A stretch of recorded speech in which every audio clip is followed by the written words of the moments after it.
ආයුබෝවන් යාළුවනේ සනෝ සොබා channel එකට ඔයාලව ආදරයෙන් පිළිගන්නවා. ස්වභාව දහම අපිට දුන්නු ලස්සන දිලණයක් තමයි මල් කියන්නේ. අපේ ආදරණීයන්ට, යාළුවන්ට එහෙම නැත්නම් විශේෂ අවස්ථාවන් වලදී මල් තෑගි කරන්න ගොඩක් කැමතියි.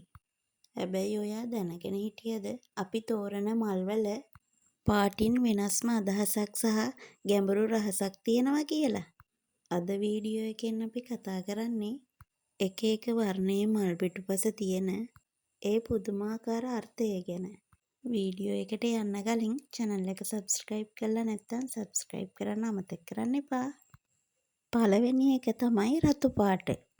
ලෝකයේ පුරාම රතු පාට මල් භාවිතා වෙන්නේ ආදරය, ප්‍රේමය සහ හැඟීම්බර බව සංකේතවත් කරන්න. යමෙකු රතු පාට මලක් දෙද්දී ඒකෙන් කියවෙන්නේ අවංකවම මම ඔබට ආදරේ කියන අදහසයි. විශේෂයෙන්ම රතු රෝස මල් වලින් ගැඹුරු ප්‍රේමය, රතු ටියුලිප් මලකින් සත්‍ය ආදරයත් සංකේතවත් කරනවා. දෙවෙනි එක තමයි සුදු පාට. සුදු වර්ණය කියන්නේ අතීතයේ සිටම පිරිසිදුකම, අහිංසකකම සහ ගෞරවය සංකේතවත් කරනවා. පූජනීය අවස්ථාවන් වලට වගේම මංගල උත්සව සඳහා සුදු මල් වැඩිපුර යොදාගන්නේ ඒ නිසයි. ඒ වගේම සුදු මලකින් නව ආරම්භය සහ හදවතේ තියෙන අවංක බව පෙන්눔 කරනවා. තුන්වෙනි එක තමයි කහ පාට. හිරු එළිය වගේ දීප්තිමත් කහ පාට මල් දකිද්දී අපේ සිතට ලැබෙන්නේ ලොකු ප්‍රීතියක්. කහ පාට මල් වලින් සංකේතවත් කරන්නේ මිත්‍රත්වය. හොඳම යාළුවට තෑග්ගක් දෙන්න නැත්නම් කාට හරි ඉක්මන් සුවය පතන්න කහ පාට මල් ගොඩක් ගැලපෙනවා.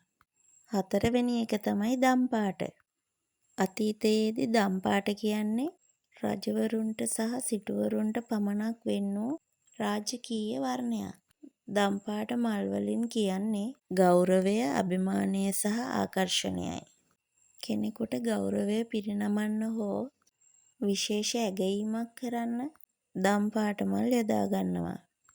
පස්වෙනි එක තමයි රෝස පාට. ඉතාමත් මෘදු සහ අලංකාර වර්ණයක් වන රෝස පාට මල් වලින් නිරූපණය කරන්නේ කරුණාව සහ සෙනෙහසයි. කාට හරි හදවතින් ස්තුති කරන්න ඕනි වුණාම රෝස පාට මල් එකතුවක් තෑගි කරන්න පුළුවන්. ඒ වගේම ආදරයේ මුල් අදියර සහ මෘදු හැඟීම් පෙන්눔 කරන්නත් රෝස පාට මල් භාවිතා කරනවා. දැක්ක නේද යාළුවනේ පුංචි මලක තියෙන පාට පිටුපස මෙච්චර ලස්සන අර්ථයන් ප්‍රමාණයක් තියෙනවා කියලා.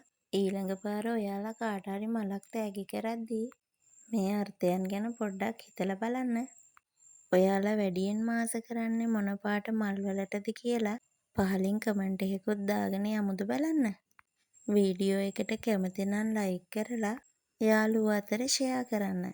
සොබා දහමේ මෙවැනි ලස්සන තොරතුරු අරන් සනෝ සොබා වෙතින් නැවත හමු වෙමු. සුබම සුබ දවසක් ඔයාලා හැමෝටම.